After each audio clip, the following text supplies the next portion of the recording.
Hey guys, welcome back. A few things before we get started. As usual, don't forget you can get 10% off the Omnia Radiation Balancer and pendants, which are available now, and they're absolutely amazing. And if you don't know what those are, they harmonize the frequency coming in from the negative frequency, the EMFs, and they basically balance your energy field and turn it into something that's actually beneficial for your body.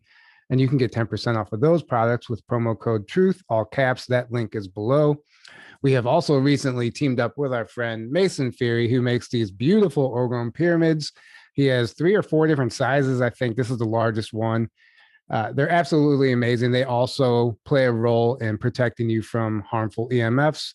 So if you are looking for something like that, I highly recommend these pyramids or one of the patches. The pyramids are also 10% off with promo code Journey to Truth, all caps. That link is below also. Um, so right now, we have a huge flotilla of ships coming through the sun portals from all different star systems and galaxies, civilizations emerging for a very special event that Alexis is going to tell us all about tonight. We have a lot to talk about with the sun. I usually am talking 24/7 about the sun on my platform. So I'm excited to share that information more so with the audience today, because we've been talking, like the three of us, about this type of stuff for years. So just to bring it into even more of a focus today would be fun. So I'm looking forward to today's episode. Yeah, that's what my favorite part about what you do. You cover everything, the space weather, the solar activity. At the same time, you're like channeling elementals, you're doing your energetic archaeology, it's all, and you make it fun, but it's actually really important stuff. And it explains a lot of what we see happening on the planet right now. And you have a great way of breaking it down and making it digestible and not boring, because some of that information in those charts, if you don't know what you're looking at, it just kind of goes over your head. And that's what I love about what you do. So welcome back. I know you've been on the show very early on when you were in your van. Yep. And you and Jace have been on since then. And then now here you are again. You've come such a long way. And I'm proud of you. You're really doing some amazing work. So welcome back. Thank you. Of course, I'm happy to be back. And yeah, a lot of progress since the last time we've been on. And then we did a group thing last year for our Family of Light Gathering event, which was really cool. And yeah, we've both done events since then and matured, and our audiences are now waking up to even more serious events. Like you said, like it's hard to approach people with the idea that there is literal, civilizations and so on that are trying to contact us and travel within the stars and so on. And when I first learned about that, I was very moved. I was very inspired about the stellar network, I guess is a great way to call it, even though now there is a crypto about that, which is, potentially on purpose, but there is like that collaborating now where I feel like all this advancement and all these advanced civilizations are trying to reach us through these means, and to have like a technological advancement or like be good at tech and sharing videos and being creative. I'm grateful to just be planted here to deliver these messages, because some of the things I've seen coming out of the sun, it does warrant some serious thoughts. And I also realize that I'm naive to a lot of it too, thankfully, as a civilian. And there's a lot of people who may be watching who know a lot more about this. And I'm just going to tread the best I can respectfully about this concept based off of my own research with my Ascension Diaries blog. So right. And that's exactly what you do. And it's beautiful. And some of this stuff that's coming through the sun, this has been happening for years now. Things that we can only that look like craft, that looks like ships. And we've talked about a number of times that the sun is a portal, or maybe there's multiple portals. I don't really know. But how often would you say you see something coming through the sun? Yeah, I'm pretty sure it's every day now. It's pretty much every day. And significant events, it's almost easier for the bigger ships to come out of the sun during bigger coronal mass ejections, and it sort of hides what it looks like. So those are the funnest to watch. But during the even more quiet times, I'm watching things go into the sun, out of the sun, on the public data, and what that actually is. How can I interpret that? It's really just I do my best. I try and keep it open-ended, but really it's fascinating and it's inspiring too. Like clearly we're just going to continue knowing more about this situation and it's not being hidden from us as much anymore. So even just the fact that we can have this conversation is a really good sign that this sort of activity is going to pick up and continue waking people up. So I think that's the team I'm on. Right. And it's just, definitely. We have like, I would almost say not mass sightings, but the UFO sightings on the surface have gone up. I mean, they're off the charts lately. And I'm seeing, you don't believe every video that you see, but there's so many of them now. And so many like multiple camera angles and stuff of these physical craft showing up midday over cities like LA and all over the place, all over the world. But I mean, you have to ask yourself, okay, what's actually happening here? Is this part of the slow rollout of this disclosure? Has something shifted where they're allowed to show up and be here now? And is this what disclosure looks like? I mean, it's absolutely fascinating to me to be able to, it's becoming common talk and we're not getting laughed at anymore. So I think that's beautiful. Yeah, it is nice to have some backup for what I instinctively knew when I first heard it was possible. And yeah, I've been following through with that. But the earthbound sightings have increased and a lot has happened since the 5th, which most of us know what sort of went down publicly during that time, even though I've evidence that it began earlier than the 5th and was kind of, you know what I mean? I've noticed that many times, a lot with the storms also in the news, the solar storms even, and the UFO sightings. Usually I see it a lot a few days before, and then it comes out in the news to scare everybody a few days later.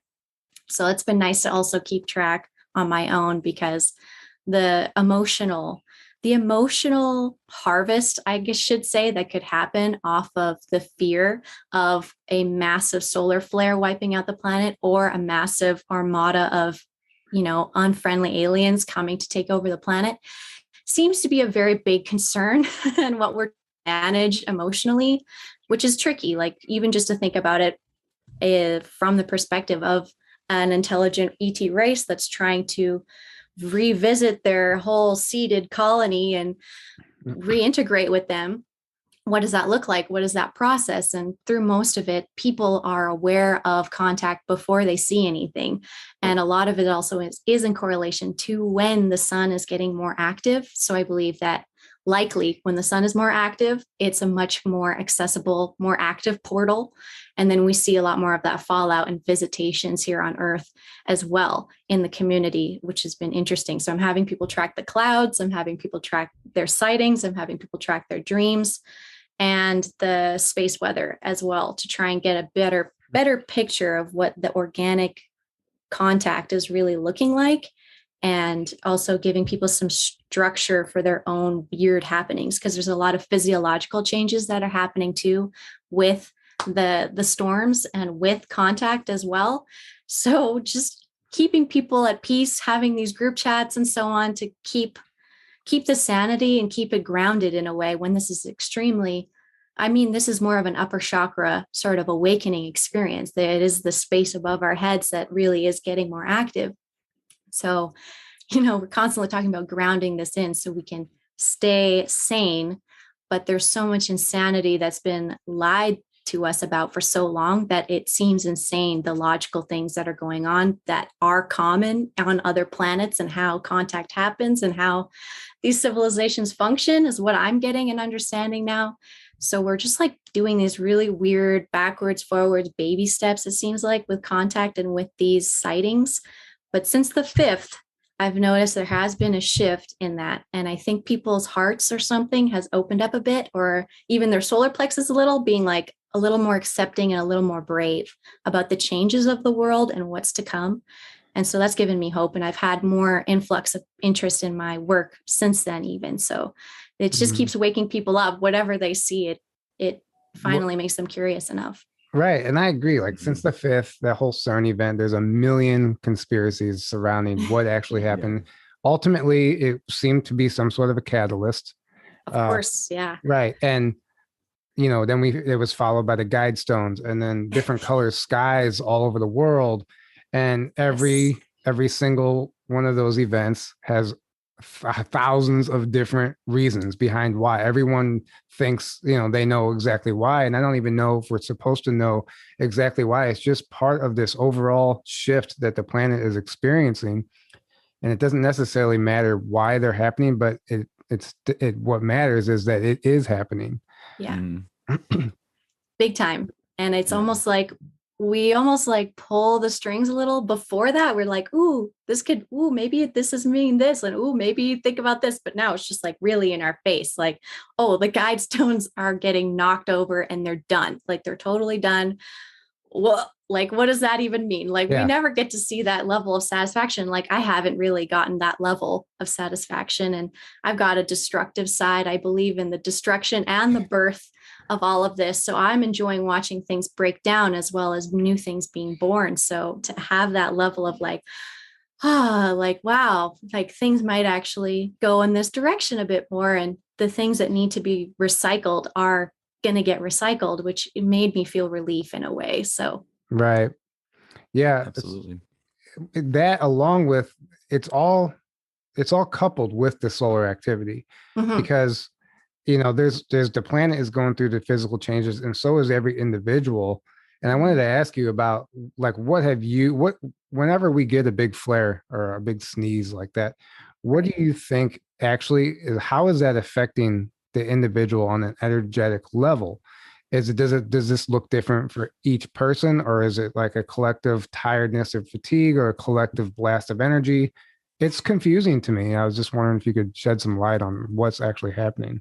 Yeah, I really thought when I started the study and started gathering data from people during these storms that we were going to have pretty similar symptoms per storm. But very quickly, I noticed that that was not the case at all. And there is guaranteed symptoms to show up, but what the symptoms are really depends on the person, it seems like, and where on the actual planetary sphere they were during this storm because of direct impact or less impact. Some people are confused when they don't get as many symptoms as other people, even in my group chat, which is international. And I'm like, hey, listen, they got full impact during their daylight hours of this storm. And you guys were in the middle of your sleep cycle. So there's going to be totally different, obviously different responses. But one thing that I noticed that is kind of a common thread of our human behavior is that when there's a geomagnetic storm, which is when there's more solar wind coming down around Earth, it makes us more compressed on a whole, makes us more tired. Most people move into lethargy and move into rest during those storms. And during solar flares, which are very quick and instant, I've noticed a lot more conflict between people in their household, in their life, people who obviously are in this community to open up and become more heart-centered, be a conscious leader in the community are still having those moments where their frequency gets disrupted and they're fighting with their loved ones, with their, coworkers and their animals even. And it's interesting, although I have read about that these sunspots may even occur because of tension that needs to be released in the human collective, which is very cool. But the nervous system is really obviously the biggest key. And it's how we absorb all of these electromagnetic frequencies and photons and so on through our body and kick them out through our torus field and sort of run it through our bodies like a circuit. And people who have issues with their circuitry already certainly struggle the most with the symptoms of space weather in a way and these solar events. And those are the people we work with the most. I work with the most and helping. And usually I'm doing, hey, heavy metal detox is your number one friend. Do it every single day. Parasite cleanse detoxing as well. Get that all out of your system. Get stuff that's feeding off of or attached to your system that's not supposed to be there. Actively work on getting it out because these charges to our system make it extremely obvious and can cause nerve pain in the areas where these blockages are, which has been helpful for people who have chronic issues and who are just medicating, usually with more heavy metals in prescription drugs. And that was not helping. It was only just making it harder and harder for them to connect. So we're purifying our vessels and we're connecting to the intelligence of this whole thing, because the more I'm doing so, I'm realizing how logical and how helpful all of these symptoms can be. And it's a part of this process that was prophesized, basically. And also DNA activations is another big thing, actual That was mutation my and next question. Yeah. activations. Right. And beyond our comprehension, beyond our imagination, activity and activations are happening. A lot of people do not internalize the fact that we are likely hybrids of multiple civilizations, and that DNA is being used at a certain capacity in this planet right now. But there's so many more toys we get to play with. And based off of the conditions we're in our environment, those toys will begin to activate. So I believe our environment is activating and changing. Personally, I've noticed that, and my abilities have increased, and I'm helping people do the same with their abilities now, which has been such an honor. Right. I Truly. absolutely agree. I agree for going back to the ascension symptoms. I definitely agree that it highlights area. You can use it as like a doctor because it will highlight the areas that need to be addressed in your body. So it's really interesting, and it's a great tool. It's a great tool to have right now because, and if you really are doing the work, you can figure out if you put the intention out there, you'll be guided to the whatever modality that you need to address that issue. So I think that's important. And then the DNA activation thing, 100%. That's been coming up in my own meditations, in my dreams, just across the board. And we know the Queen just did that ceremony. Queen Elizabeth just did that. What was it? I forgot what it was called now. Whatever Let's it not was. speak its name. Right, exactly. Yeah. But she just did. It was like a countermeasure to this natural activation that's happening, and they would only be doing that for one reason. It's because this is very real. This is very real, and when our DNA is fully activated, we're no longer the human that we recognize anymore. We're transforming into something beautiful, and we're tapping into our true potential. I agree.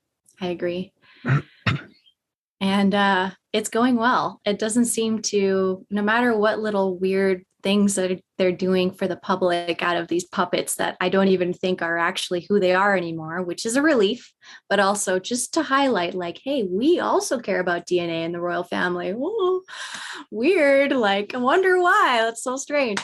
And they're so cute about it. And it's honestly a big part of this is watching how stupid they treat everyone and how dumbed down everything is. And that's made it very hard to discuss these concepts because, yeah, truly people have been, I don't know, super understimulated to the point where their brains are like retroactively eating themselves. Like it's major issue. And I went into psychology because I was watching that happen way a long time ago, was not connecting with people really early in life, surprise. But now I feel so much better actively being aware of electromagnetic frequencies of our planet and of our solar system and how they are so much greater and larger than we are. And we have to pay attention to them because we literally cannot fight them. It's so much bigger than we are. And the crown and all of them try to make themselves the end all be all. And it's hilarious how just like anyone else, they can get wiped right out just by one little solar flare. So right. It's humbling. It is, it is.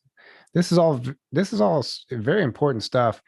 I noticed that you posted recently, maybe, I don't know, yesterday, about the James Webb Telescope, right? We have all these beautiful pictures released, which is interesting to me because I have books of all the old Hubble photos. And they're the same. And I was just looking through one. I'm like, we've seen these all, and they're trying to present it as something brand new, which is comical to me.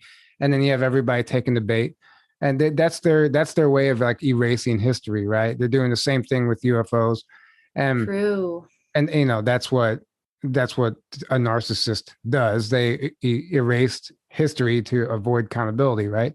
Yeah. Accountability. So, but you made an interesting comment about NASA.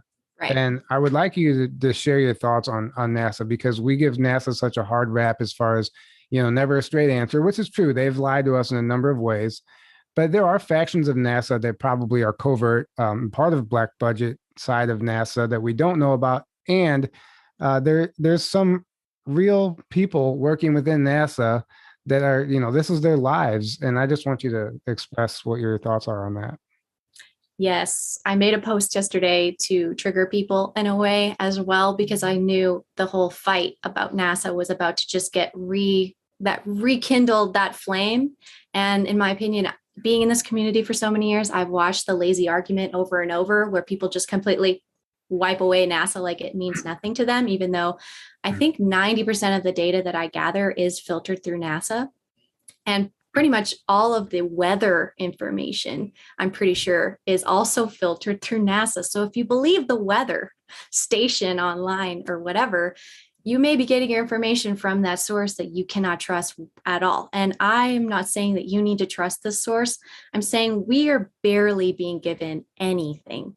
We're barely being given any information about this because, like we were talking about, being aware of this greater community, of these greater ecosystems that we're a part of, opens up the chakras, opens up the DNA, opens up the consciousness, makes you just think and deliver your life differently, which is not conducive to being a slave on one planet. It is to be a god of creation incarnated, where you can interact with other beings who are on that level of awareness about what we all are, a spark of creation, interacting with creation, in my opinion. So NASA obviously doesn't make posts about that. That's what I do.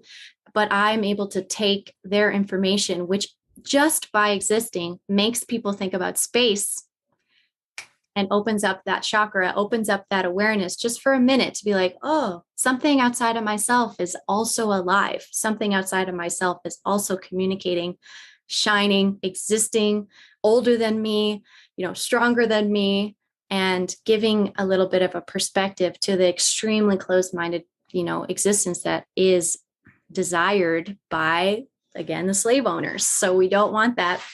So to completely just wipe NASA away, I think is very foolish because, like you said, clearly there is a public face for the level of comprehension that the Earth's intelligence has been kept at on average. And then there's those of us who are all awake, who have probably had past lives, current parallel lives, quantum connections to Space Force, to secret space programs, to other galactic spacefaring races, and so on. And this stuff just is pouring through people now more and more, as I assume the photons of this photon belt are coming in at a higher density, which I've been studying to see if that's real. It seems like to a degree that that's indeed happening. I'm watching a higher intensity of space weather over time just continue to kind of grow, especially with the sun. But yeah, NASA, no matter what NASA says, it's more about the influence on the collective consciousness that they continue to have. That is more my interest, especially about space. To gatekeep space is also not a good thing. So we don't want gatekeepers. And so what do? You keep your enemies close, and you watch them and you watch over them. And like you said, you double check what they're doing. You look at the other theories, like, hey, this picture looks like this picture exactly, but with the starbursts being 6 points instead of 4 points. They've only just changed a little bit. So are they just re-releasing old quality photos they took back with Hubble as the cover of James Webb's, innovation?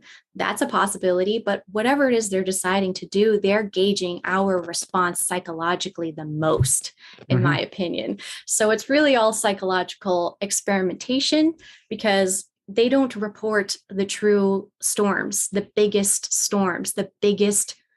things, even honestly, or at all. It's all such an intense psychological operation, the public face of this. So that's why you just have to take and pick what each of these things are choosing to do and listen to your intuition. Okay, why are they doing this to the collective right now? What are they hiding?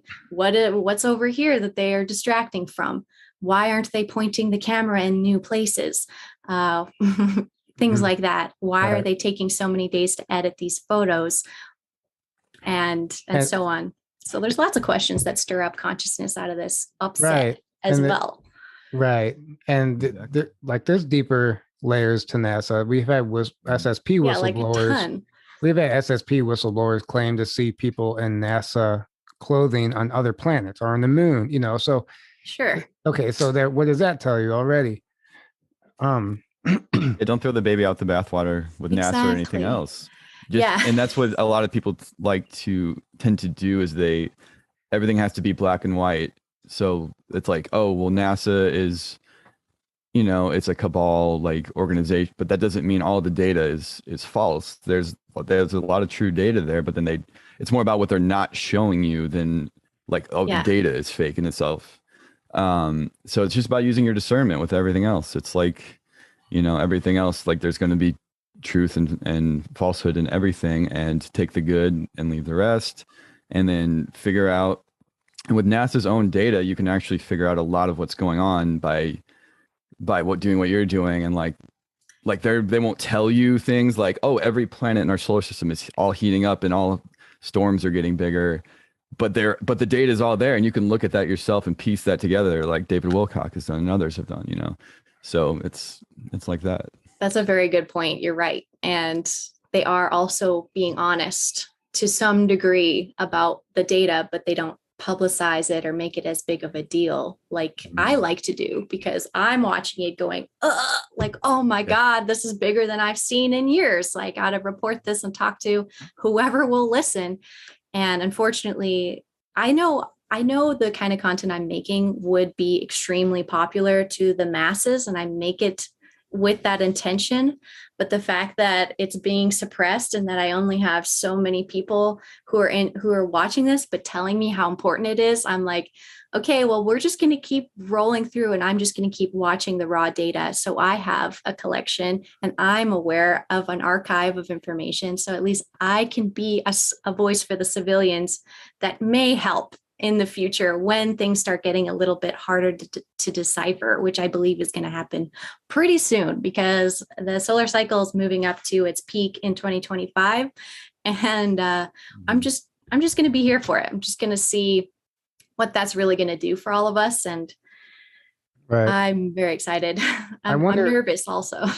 Right. I mean, I think a lot of that suppression is more of an illusion on the screen. So I think they can suppress the numbers, but it still has the reach. Obviously they can suppress, like lower you in the algorithm, and there's many ways to look at it. But I would imagine that you're probably have a lot bigger reach than you're witnessing, and probably a lot of us. Agreed. And not only that, but also the caliber of people that we're connecting to through this work are also extremely powerful beings who have, guardianship in their bones, and they are multidimensionally like activated souls. So the impact that these people have just by agreeing with your thoughts or hearing your data and confirming that with their own, intuition, I believe that's making a ripple effect that obviously we can't see online. So you're right. I agree. You're right. You're right. I mean, who knows what that looks like. I want to talk about the Schumann resonance a little bit. Okay. So don't laugh at me, Aaron. We have it's coming. We're going to do it. Right. We have the baseline Schumann resonance that we're all used to, but it seems to be like this. It's just heightened and heightened and heightened, that eventually, like I've heard a few people mention now that they're predicting like a new baseline, like the entire resonance is going to be at a higher vibration, or whatever you want to call it. What are your thoughts on that? It's funny because I just got a message about that just now. It was like, oh, remember they just reported there was a crack in the magnetosphere just a few days ago. I think it was the 7th. And that was the day a lot of us are seeing the sky turning green, pink, purple colors and strange places people didn't see. Well, the excuse was that there was a crack in our magnetic field, and it was causing more of this light and this shift to happen. And potentially, I used to argue more of being like, well, the shape of our fields don't really change and the shape of our planet don't really change. So how could these baseline frequencies change? But if we're cracking open and having cracks and the actual shape of our geomagnetic field is changing shape or our surface, which could potentially expand from the inside, which I had been thinking about lately as like a potential that I never thought of before. But if the distance between our surface and our ionosphere and the overall size of the planet changes shape in a significant enough way, that our baseline frequency will change. So the theories are, for people who don't do all this study, I hear over and over and over, the frequency of Earth is going to go up. The frequency Earth is going to go up. And I, scientific minded, was like, well, how? Unless we change the shape. But now I'm seeing evidence that the shape might be changing in front of our very eyes, which I'm open to, because again, that's what a lot of people were channeling. So I was trying to make those connections and try and make sure that they were right or validate them too. But I couldn't until recently, being like, yeah, I think the Earth is much more capable of this flexibility than I thought. And these cracks could change the shape as well. But we're at a 7.83 on average hertz, or rotations per second, of energy. And that's our average. But I do see it go up to that baseline to an 8.80 hertz. I've seen it go that high on the Russian data, and then come back down to actually go below average for a little while to kind of almost like correct. So to actually see it just up its average a little bit, I would have to do the math myself every single day in the year and take those measurements myself, because the public data doesn't give us that. It doesn't go, oh, this year our average was this number, decibel number. I don't care how many decibels they go to, right? Just tell me what the average is, but that's not there. But that's what we're looking for. And we want to know, will that yearly average change slightly? And is it increasing? And I literally just don't have the time to take down that many numbers and do that much math, but I might have to go to that point, to be honest, because things are getting really hairy. Right. It's getting harder. Lead the way, Alexis. They black out all the storms that I want to see too on the data. They'll just delete it hours out. And I've been waiting like, oh, I saw it off the sun. I'm waiting for it to land on us. And then it's gone. So you think the blackouts are actually them deleting the data? Yeah. More so because I've even taught myself how to prepare and look for it. And then I just watch it be deleted instead. And I'm like, no, that was the storm I wanted to look at. And it's just been completely removed. And then the next day there's an article like, the sun could kill us, and it spreads everywhere. And I'm like, that's just ridiculous. I do get frustrated in this job, but the passion continues to grow, I think, because I keep, I'm a bit of a fighter too, I guess. So. Right. Well, that's in our blood. That's our, we're all the justice. We're all light warriors, There's a warrior spirit within all of us doing this work, I believe. Right. And I definitely think that the expanding Earth theory is plausible. We've talked about this a lot recently.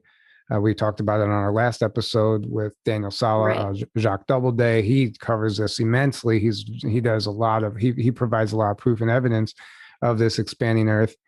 But it would make sense that it's expanding from the inside, because the planet isn't exactly what we were taught as far as what its makeup, and actually what it is. It's a massive power station. But yeah, thanks, NASA. Yeah.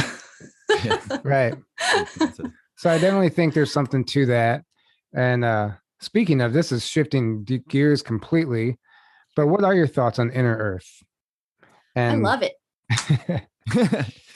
As far as it being inhabited and civilizations and stuff, I know you're always in communication with these other dimensions and stuff, and that's part of what you do. Mm-hmm. What kind of information is coming through from those realms, and like what type of beings are you seeing, and what does it all mean? Great question. I am very excited in a way with my channeling. I find I channel emotion a lot, and which helps kind of get the vibe of, hey, do we want to go into this section of territory or do we not? And so feeling out the emotion first is pretty easy to be like, oh no, something over there is no. So we don't go over there in the woods. But what I'm feeling from underground and in living in Sedona, especially, there is aquifers underneath Sedona. It's a public thing. We get a lot of our water from these aquifers here. And there's plenty of other places that have these just underneath the ground aquifers and these big old places that humans just don't go to, where there's nobody really taking photos or selfies in our underground caverns very often. But I'm seeing that change. I'm seeing, especially with little social media inputs, that is so fun. Uncovering caves in China seems to be a huge one. That China is just a huge territory of all of these pockets. I'm assuming a lot of places are, but that I've noticed is kind of leading the way in my understanding of inner earth disclosure, of it being real, being a physical place, being beneath your feet, being able to excavate again, seeing things in animal life that has not been on the surface. These sort of things I'm noticing are coming out. But like your experiences, where there is higher dimensional beings living inside of our planet, communicating with people, I've also experienced that to a degree where, and I've made my own rules. Like everyone kind of came into this realm their own way. I had some ground rules. And so visiting me in the dark is not allowed. Visiting me in my home is not allowed. We got to go outside in daylight and you do your best to give me a message. And you know what I mean? That's my rules. So when I'm out there, I get a lot of sounds and messages that are hard to decipher where they're coming from. A lot of them come from inside of mountains and underneath the ground. And I believe there is a major effort and excitement from I want to say the Fae and like the Sasquatch beings on Earth, especially, and in this area, especially, where they are also navigating these inner Earth areas to a degree, where it's kind of like they're the conduits between Earth surface humans and kind of this whole, in a way, almost make-believe realm that is beneath our feet, right, which is fantastic. And a lot of us have had our imagination and our our joy, our inner child joy, and our ability to accept these realities kind of washed out of us because being stuck on the surface so long with all of this nonsense. But I really am excited for, I want to say, the like earth integration of our earth mother and her children who live here as a group, and how we all get along and how we all respect each other's space. That's really getting developed more. And how potentially these even way more advanced inner earth civilizations who are on another frequency, we may not even be able to see them with these eyes because they're rotating faster than we can see with our biological suit, potentially. But they're making disclosure movies like Left, Right, and Center, where there's gods living in the earth, and there's these huge beings like Kong versus Godzilla was an excellent movie for that. And I just kind of rewatched it again, where they went inside and they went through this like physics shift as well because of how everything's working in there. But personally, I'm more so on the state of happily on the team of the Fae and the Sasquatch, who are like treading their way into our lives, and also the like under earth or inner earth advanced civilizations who are picking and choosing their people who they want to contact. But for example, like yourself, Aaron, you were just in Shasta, if I may. And there's obviously, you talked about in your last episode, where there's a city underneath of Shasta called Telos. And I've been to Shasta myself, and it was hilarious to me because it felt like the entire mountain was a hologram. And I was like, this is so funny because I want to connect to this great landmass because I love mountains, but this one feels weird. And I was having a hard time even climbing on it. To me, I'm like, oh, this is kind of strange. Like it throws me off personally. But now it's like, yes, there's a civilization under there. And we're not ready for that yet a little bit. And I've been kind of tiptoeing around those realms of, we aren't ready for that yet, but it's close. And I'm just holding strong and being an ally in a way for Earth and for the beings of Earth and the beings who want to help Earth in any way. So I'm making myself available. I just get random information all the time from all different directions. So inner earth is buzzing though. If I'm like tuning in right now, they're very excited. I feel excitement in the inner earth, which most of the time I don't. So I think something has happened where potentially the barrier between those two realms has been changed, which could also have to do with what happened on the 5th as well. So I'm excited. Like we're seeing like the sea creatures and so on as some evidence of that too. But I'm also seeing sky creatures as evidence of that.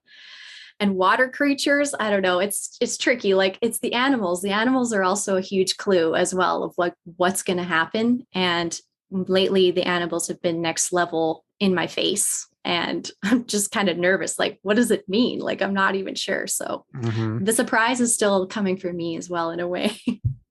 Right. I agree with everything you just said. And I do think that they are choosing specific individuals to communicate with. Yeah. And whatever that process looks like, I don't know, but certain people seem to be in contact with inner earth beings, and I don't know if that's how, I wonder like what's going to be more of a shocking disclosure, the inner earth disclosure or the UFO disclosure, like the extraterrestrial. Probably inner earth. Yeah.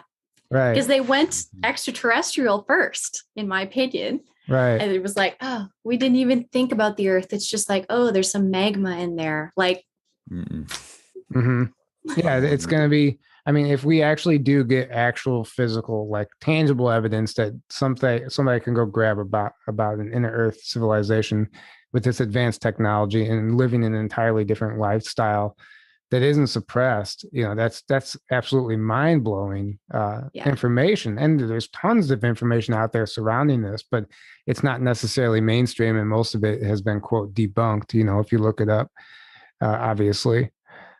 But I definitely think people would be mad. Be mad? I think they'd be angry for sure. And I think that's a lot of it. Like they're always tiptoeing around things that'll make people mad unless it's like useful for them. Yeah.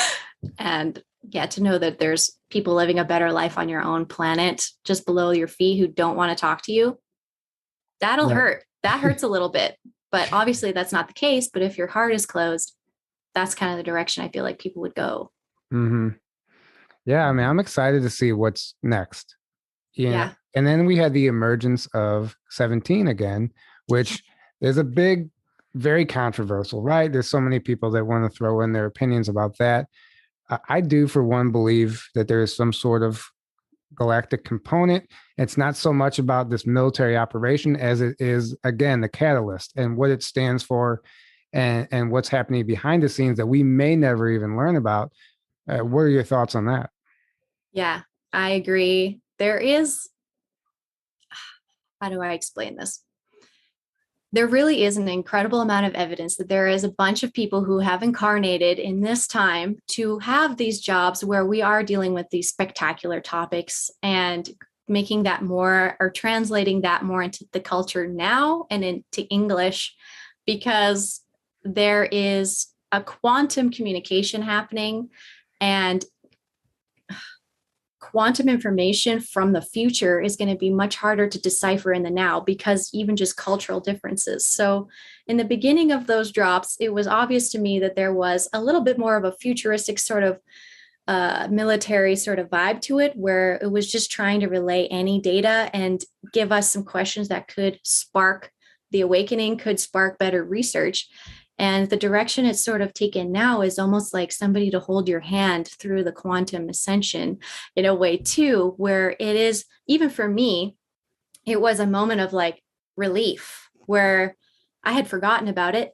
But the moment I heard about it, I was relieved to know that that timeline hadn't fully died and that the thought of even just seeing such a post made me excited. It made me happy because I'll be honest, it's been really tough to watch the people I love and care about who were also very inspired by this mission to go through the rigmarole of this whole about this particular letter and missing the point entirely really in the mainstream about what it was meant to do for people, which was to, I think, tell people about quantum computers, right, and about military and, military's ability to do that and or our just humanity's ability to do that. Also, the letter, I was thinking about it and thinking, what does Queen start with? And Queen seems to be a connected thing that I don't think everyone's taken with the, that letter yet. But the warring and the information about a queen on our planet and about our mind control and about our evolution also seems really important to me. But the quantum thing is number one. And quantum, just knowing how quantum works is literally opening your third eye, in my opinion, because that's our quantum instrument.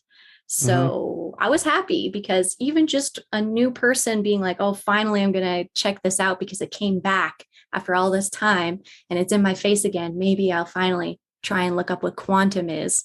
Right. And they came back at a big time, Yeah. there's no coincidences, right? As they say. And what's interesting is that Andrew Basiago, he was just recently on Michael Sala's show talking about his time Project Pegasus and the time travel program that he was involved in back in the 70s. And he breaks it down in detail, his own testimony and what they were doing. And he was explaining having this technology to go to the future, gather intel, bring it back, and then you couldn't actually do anything with that intel. Otherwise, it would be useless intel because you would change the outcome, but you could still utilize it to somehow prepare or counter whatever was going to happen. And the way he was describing that the whole time, I'm thinking, Q, like I'm thinking, right, this is exactly the technology that this operation is using, but he breaks it down so beautifully with so many details that we haven't quite thought about yet. And it's absolutely fascinating to me. Yeah, that sounds intense. Project Pegasus makes my body like cling up. And I think it's one thing I have to continue doing research about for myself personally, because of the dreams and things that I've seen and working with portals and experimenting with portals and time travel. I have a lot of visions of that where it was not going well and they were using children and so on, like pushing them through portals and stuff to just hope for the best. And that, I believe, was all engaged in that kind of project and many others. I mean, obviously, that's exactly what he describes. Yeah, the children being used. Yeah.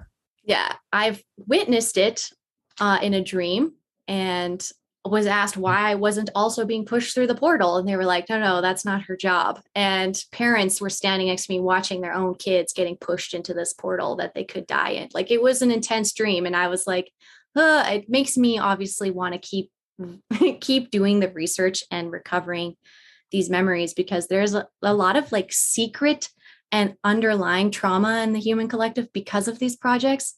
And we can't heal until we like literally find all these horrible little things that people just tried and experimented with and pull that out and heal it. And I think that's also what we're doing and what this channel does for people too, thankfully. Right. And what I like to do for people, I like to share this stuff as much as possible because it hurts, but we have to move on from it because, like you said, that quantum information is becoming relevant now, and all the things that those kids went through and gathered, in a way was to try and help, I am assuming, us survive much, much easier into the future without all these disasters and anti-life agendas that seem to be extremely prevalent. And there's been a major turning point, obviously, and I think Q was the sign that there was safety all of the sudden. Like, it was safe now to work in the quantum timeline stuff. But until that point, it was like, oh, don't talk about it, don't do it.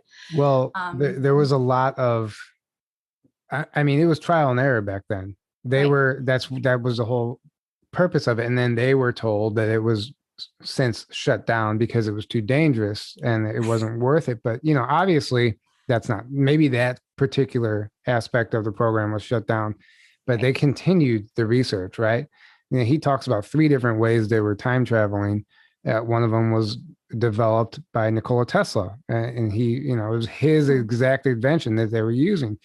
And this stuff's absolutely incredible. But what's even more interesting to me is when he said he came back one time, but he came back to the wrong timeline, the wrong dimension. And he went back to his house and there was a different family living there. And somehow they were able to contact his father because the parents, they knew their children were in these programs, right? So they were somehow able to contact his father. He later then found out that they were using this massive tower that exists in Colorado that's specifically designed to locate other dimensions so you can hone in on and actually not just locate, but communicate with other dimensions. And he said that tower is how he got back home because they were able to find his original timeline and then get him back onto that timeline. But every time he said, every time they were going back in time to try and go like investigate the assassination of Lincoln, it would be different. The scenario, there would be different people. Something would be just slightly different, right? And they started realizing like how many other parallel realities are there, and they weren't just some like illusional thing. It was actually real. And how does that happen? That's the most fascinating part about it to me. Were you going to say something, Aaron?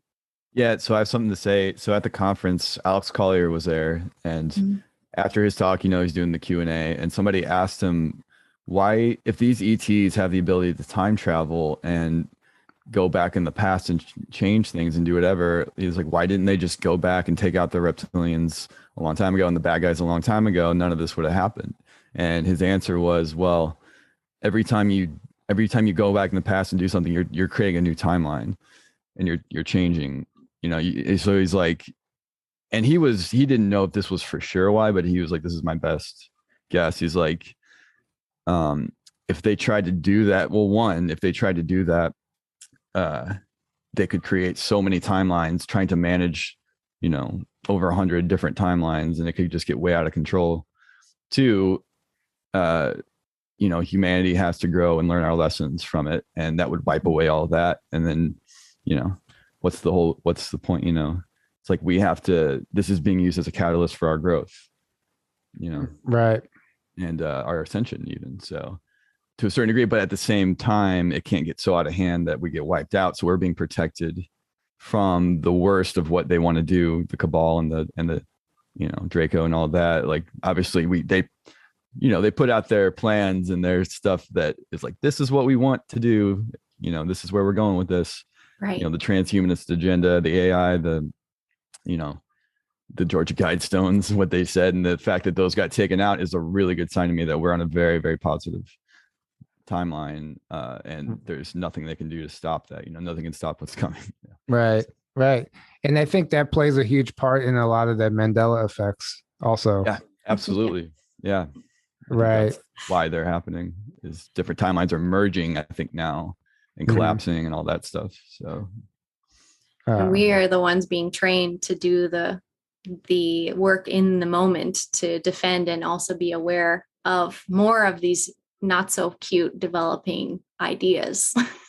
And we're becoming better managers of our collective consciousness, which is great because it wasn't used against us, but again, to teach us its own power in a way too. So that's cool. And that's again why I started a channel, because I learned about the collective consciousness and was like, oh, okay, so I can just keep emitting this information and it's going to proliferate through people's consciousness, and people are just going to start understanding what I'm saying more and more just by the fact that a lot of people are listening to it.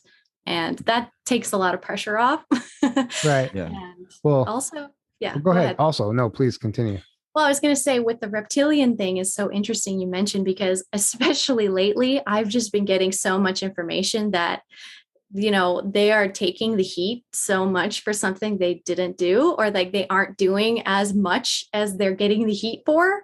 And they're kind of what's the word, where you're scapegoating them. Right. And now I believe, like we were also talking about civilizations inside the earth, we may have to just become a little bit more into sensitivity training about living amongst beings that have more reptilian DNA, because we all have some of it. We literally have a section of our brain that functions in a reptilian manner. And a lot of people like to jump over that side of the brain by not eating sugars in the morning and eating fats and proteins. So you feed your mammalian brain more.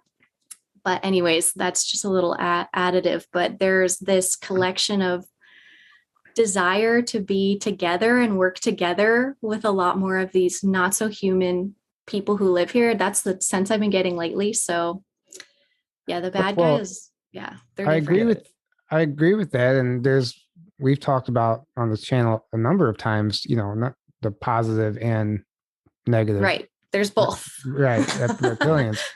And obviously, yeah, I mean, there is, you can pin them for certain events and certain things, but not everybody. That's just like that's just like a human going to a planet, and if that human happens to be a murderer or a serial killer, and that's all that planet is going to know of humans, they're going to think all humans are like this. But that's not fair, you know. That's not fair for us who aren't like that. And we want to go there also, and all of a sudden we got a bad rap on this planet, you know. And that's the way I kind of envision it for every species, really. Yeah. Yeah. It's a duality that exists everywhere, not just this planet. Mm-hmm. And the higher up the dimensions or densities you go, the more connected everyone becomes. And then naturally, the less there is duality like that, because when you know you're one with, you know, everything and everyone else, you're not going to destroy yourself. It's painful to you, to what you do to others. You sense it more. We're more disconnected here. Even we're connected, but we don't sense it as much as you do when you go higher. So that's why we think we're separate, and we get angry and tribal and like want to war with each other and kill each other, you know. Absolutely. Like the higher you go, the less that's a thing, you know. Well, and just moving above that duality. So the duality is what makes this the 3D dimension. Duality makes up the third dimension. So once you arise above that, you're no longer in the third dimension anyway. So it's like they can't exist together, you know, no matter what. So like a lot of these things that we think are going to be problems aren't going to be problems just because of the nature of the frequency itself. Exactly. Right. Yeah, I've had that conversation a few times. You cannot fathom the space we're going into because it doesn't operate the same. Right. Yeah. And I know you mentioned just a few minutes ago about, you know, covering some of this dark stuff because it needs to be healed so we can get to that place.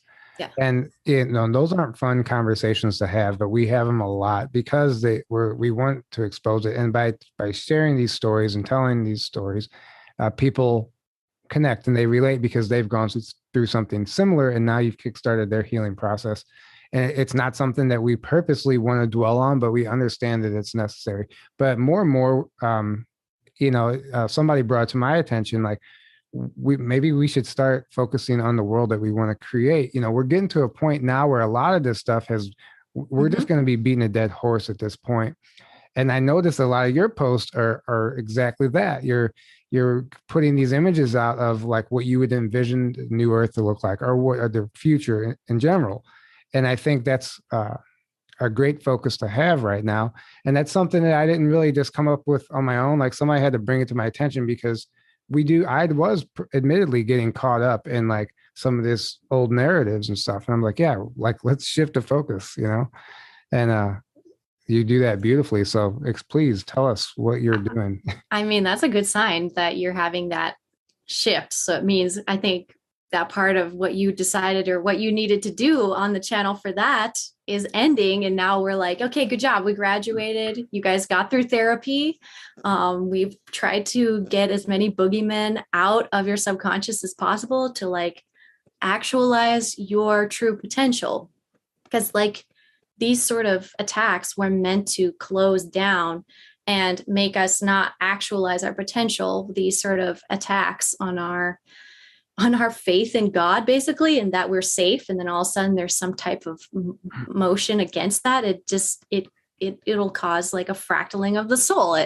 We don't want fractal souls. We don't want people to be upset. And I went into therapy for the same reason, because it was like, but then I realized how dark some people's pain was. And I was like, whoa, I don't know if I can take this because obviously I'm a very powerful empath and I feel a lot of other people's story in my own body. So I'm like, just glaze over those details because I'm currently experiencing that horrific pain. But in that skill, I've also been able to relate to a lot of people who have had really, really unrelatable events.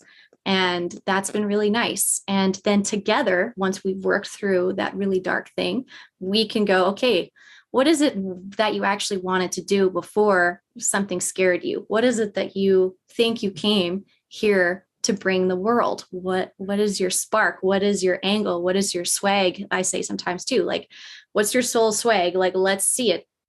And I do post a lot of stuff about what I see in my third eye, basically, what is contacting me or coming soon to the great picture more so, and what more to install to inspire the imaginations of people again. My own imagination was needing serious help for a while. And even as a child, I didn't do imaginatory play. I didn't do imagination play. And everyone was like, well, what toys do we buy you, kid? And I'm like, can we do something more fun than this? And it's been a long road, but being more physical, going to events, creating more events to do more fun things has been a major goal, to physically move the bodies, to physically bring the bodies together, because a lot of the healing also happens when we're just in physical proximity, and our vibration can keep or fix the fields of other people just through mirroring and through entrainment. So that's been nice. And the future world that we are seeing, I mean, a lot of people, is fantastical. It's mystical. It has these qualities of an imagination of a child, because it's in our adult world, it has not showed up for us, but it's showing up more so. And I'm lucky to live in a place where I assume the veil is slightly more thin in Sedona, where I do get to see a little bit more magic. I get to hear about a lot more magical things people are experiencing too, because everyone's on one here. They're all like in their spiritual place. Mm-hmm. So I get to hear it all the time. And people really want to build fun. They want to build things for fun, to create fun on levels that we forgot was possible. For example, one of my things that I want to build is a lazy river situation that's super fun, because I love lazy rivers, but I have not been to one that I like. But to just have that freedom to terraform and make something like that, just for the utility of its fun and also how relaxing and lovely it is.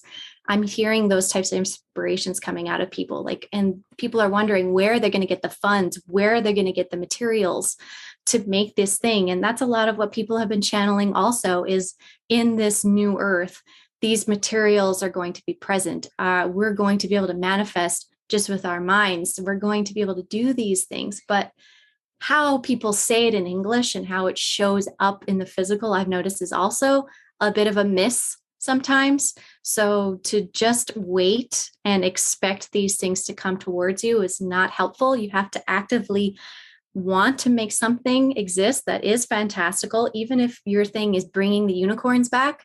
Mm-hmm. Doesn't matter. That thing is totally possible. The dragons as well. Extremely obvious to me that the dragons are physically trying to return and visit with people. They're doing it in like etherically in the clouds, like they're almost in our density, but not quite. And these sort of things are showing up around me, and people's ideas of creating these amazing places to gather and have fun and interact with nature and have a deeper connection with spirit and their own gifts is just, it's just pouring out of people. So it has to be, we're creating it, that we are making the new reality through our own imagination, which is so cool. And I really am curious how, again, in this density, that's going to continue to show up. But so far I've been playing with it in small doses and it's been working, but it takes a lot of energy in this density too, to do that kind of stuff, energy and resources. And then you have to deal with the matrix and permits and neighbors and blah, blah, blah, like all these problems. And I'm really ready to be like, oh, all of a sudden nobody thinks that's a problem anymore, and just dig up this piece of property. No one's using it. It's public land. Okay. And I'm hoping one day everyone's just going to be chill and it's going to be well, the realization that like the entire system that's put in place is not only built to suppress us, but it's absolutely worthless. Like it means absolutely nothing. Like it's so fake. It's such an illusion. The whole thing with the permits and the taxes and whatever else, you know, it's mind control, right? It's giving you the illusion that you have to do things based on a so-called authority figures telling you that. That's all. That's all that's behind it. What gives them that authority? Our perception of it. That's it. So as soon as that changes, and they get so mad when you all of a sudden don't think of them as an authority anymore. Ooh, because that's all they got. It's just they'll cling to it forever. The power struggle. Yeah. You know, I'm really excited to check out this lazy river of yours. It's happening. We're making it happen. It's happening. No, I love that because, you know, when you look around, obviously there is a large number of people waking up, having these revelations and talking about this stuff, but then there's a large number that isn't, and there's still a lot of work to do. And the reality of the situation is, you know, things are going to be dicey for a little bit. You know, we're not going to see this overnight, but we can all play our part, and we can all play our part in creating that future by focusing on things like that.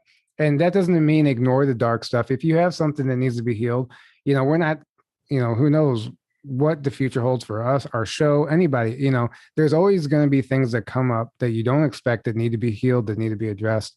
And it's going to be an up and down roller coaster for a while until we eventually get over that point, you know? And I just think that there are bright things coming. And thanks to people like you.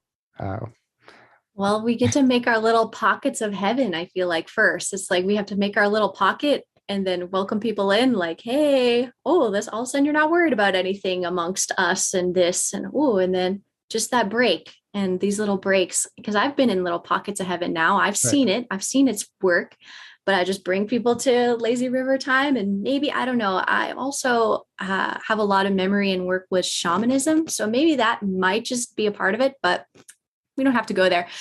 But those sort of things and creating these pockets of experience are extremely effective is something I've noticed. And I've done free events even on the vortexes and stuff. And just to have that completely not related to the matrix at all. You don't need to show me any matrix, nothing. You just show up and we'll do the thing. And then you go whenever you want. And that was just so liberating for people. I'm very close to that small group of people I did that with. They text me all the time randomly. Like it was an opening to their heart that they needed. And perhaps that's a better way to describe it, is we're creating spaces for people's hearts to be safe and open and to actually play with their heart energy again, because I think protecting our hearts was the key to surviving and shutting that down. But now it's like, gotta make that jump. I love your example of the little pockets. And you know, it's interesting is COVID created that pocket for me to allow me to quit my job, because all of a sudden we weren't working as many hours. We were having a bunch of days off, and it was like one of the most beautiful springs that we've ever seen in the Midwest. I'll never forget, because it was all this like horrible things happening on the news, but then outside it was so beautiful. I thought it was an interesting contrast, but I found myself, I wasn't having to wake up at the crack of dawn and go to work every day. And I was able to go outside and sit outside and drink some tea and enjoy the sun. And I'm like, I was just having these realizations, like, why am I getting up every single day and going to work? And like, it doesn't have to be this way. And like, it gave me a glimpse of what life could be like living outside of that system. And it was just like a little pocket of it, but it showed me that it's real and what life could be like whenever you break free from that. And that's exactly what you're talking about. Yeah. Oh my gosh. It was a miracle, truly. And all the prophecies, again, something's coming that's going to shift the whole planet's consciousness. Something's coming that's going to take you away from the matrix, you know? And I was like, what's it going to be? What's it going to be? I made a blog about it because I was like, I'm going to be right up to the moment. I want to know and track it, because it's all I cared about at that point, because I wanted to liberate humanity. And that was the goal. It's like, let's liberate humanity. Let's put them back into their cute pocket of heaven, basically make Earth heaven again. And the weather and the animals and the energy of that time was so juxtapositioning. And like you said, like it was so beautiful, but you know, also people were panicking that they weren't going to be able to eat and so on. So there was that intensity, a lot of fear, tons of fear. Like it was a huge fear purge. But again, I also had the suspicion that when that was going to happen was when one of these true waves of higher dimensional love and energy was going to roll through us. And that was the counter move of the fear-based thing, just to balance it out. So it kind of neutralized it. So the level of good that had to have rolled in during that time was just as much as the level of fear, probably, if not pretty close. So it was amazing. Like, well, I mean, the animals were just showing up. They were just coming out of the woods, like into the cities and on the highways. Like they were just coming out to your front porch. I mean, they were just like, we're all the humans, you know. I remember, Yeah. I remember driving on an empty highway. I'm like, this is so insane, and nothing's even happening. It's all like fear-based, like propaganda. It was weird too how many people weren't out playing during that time, like fearlessly. Like you said, you're alone on the highway. I was alone in a whole city at one point, and I was just shocked. I was just like, Right. I'm having the best time because finally I'm getting some space, and like everyone who I do see out is, not afraid. Right. Which was amazing. And so it was more of that, I hope. Yes. it was funny. It was funny. It was an interesting time. Not funny. I shouldn't say that because some people will, some people did not have the greatest experience. Of course. And, of course. that's not what we're not. Yeah, go ahead, Aaron. It was a huge catalyst. It was, and it showed, it like created this divide of like all the people that are very stuck in fear in the matrix, very embedded in the matrix. And then the people that like us that were like, already waking up from the and we're like, and and then it was also a catalyst for a lot of people's awakenings. A lot of people woke up because of that, or they left the relationship they should have left because of that, or the job they should have left, like Tyler, you had that. Like it was like forced us into like to like nudge us to where we needed to be and learn a lot of lessons and growth, I think. Yeah. Also, I don't know, you guys have even been interviewing some people, but there's been very powerful galactics and psychics that also woke up just then, like doing their life. They're into their adulthood, still not quite engaging, not knowing what their skills are for. And then boom, like it was just so powerful. And I had been like crawling through myself for a few years before that, working on that and being like, okay, I have to activate this and there's something coming and I have to be prepared, and you need to get away from the matrix, and you have to be self-sufficient, and you have to have a skill you can trade, and you have to be, connected to your higher self, and whatever's going to happen is going to happen. And I'm grateful I had prep for that. But it was shocking to me almost like I over prepared, which was kind of nice, but it was cute also just be like, oh, actually, this one's not for me. So I'm just going to sit back, going to rest. And then all of these new people woke up and were coming to me asking questions about Lyra and the Pleiades and Arcturus and Andromeda and all of this, and Sirius, and all, like, I'm getting contacted and I'm having these downloads, and I'm jealous of these people even because I'm like, I never got to get anything like that. Like, that's amazing. Like, you're blowing my mind, but I know, so I can help you. Like, it's all good. But just these people waking up now have advanced me so much better, which was so fascinating. And how we've all like timed ourselves amongst ourselves has been one of the more fascinating thing I'm watching, because I've been in, we've been in the community now a few years, watching a lot of people develop, and then meeting like once a year and touching one another and being like, okay, we're good. Okay. And then back to our posts or whatever. But the mood is lifting now. It's getting easier to do that. It's getting easier. And now you can make your videos with your cool new shades. And yes. I love those sunglasses, by the way. Me too. Where are they at? Put them on for us. I wish I could. I'd have to get up, but I'll do one today. It's Wednesday, so I have to do one for today, but it's to activate those galactics out there. It seems to make the galactics happy. Right. Well, thank you so much for coming on and doing this. This was a lot of fun. This was really fun. I enjoyed this immensely. Please let people know how they can follow you, where they can find you, what you offer, all of the above. Absolutely. I would love to receive all of the new viewers on my YouTube channel. Please and thank you.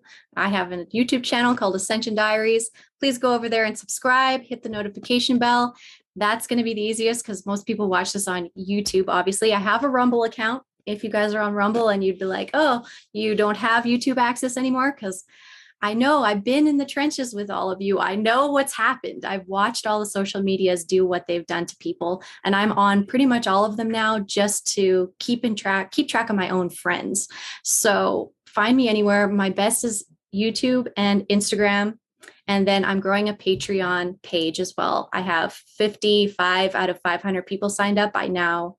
I'm just hoping to sign up more people, become more financially independent, individually with my own blog and my own work, and continue creating resources for people who are wanting to activate their superpowers, who are trying to understand and interpret as well the charts and the space weather, so they can be, I don't know, the head of the household, I should say, or the head of their family in this particular information, which I've been helping a lot of people with. I also do readings by donation. So if you want to find me on any social media and you're like, I need a reading, you can either get a donation-based reading or you can book with me on my ascensiondiaries.com website.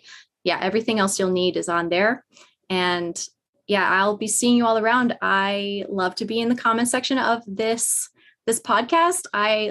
I'm a huge supporter of this podcast and a few other people who do this type of work and genuinely get the most kicks out of just supporting other people in the community who are making videos, who are putting out content, who are pushing themselves to genuinely disclose who their soul really is and what their skills really are, because the fear of exposing and doing your own work is slowing down, I believe, the progress of our ascension, of our collective consciousness. So in the end, I'm really a cheerleader, being like, go do it, do it, do it. Like, talk to this person, go on this show, talk to this person, go here, go there. And I'm just constantly fussing with so many people and so many things. So if you need anything, you just message me and I'll probably be able to help you out. So I make myself available.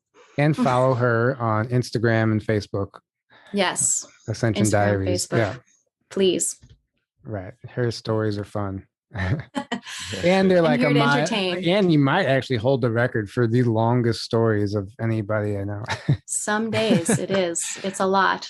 It's too much sometimes, but I get embarrassed about how much I post sometimes, but all I hear is like, don't worry about that. Like, information's being disseminated. I'm like, okay, well, more people to wake up and work means my stories maybe can be a little shorter next year. There you go. Wow. Well, thank you so much. This has been beautiful. We really appreciate everything you're doing. Guys, go subscribe to her channel. Go check out her website, book a session. But yeah, thank you so much for everything. We love you all. Thank you for your support. And until next time, have a great evening. Good night, everybody. Night. Thank you for having me.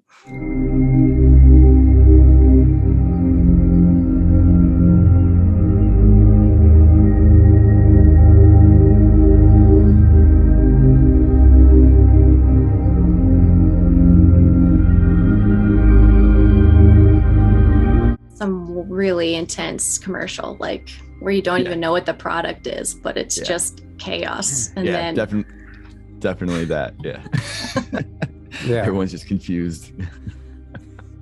That would be funny actually. multivitamins.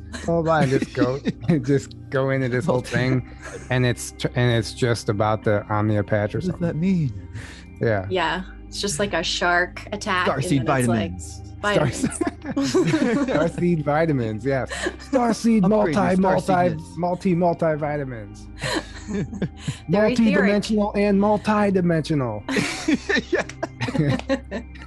the same word. I'm pronouncing it differently. I know, that's why it's hilarious. And multi.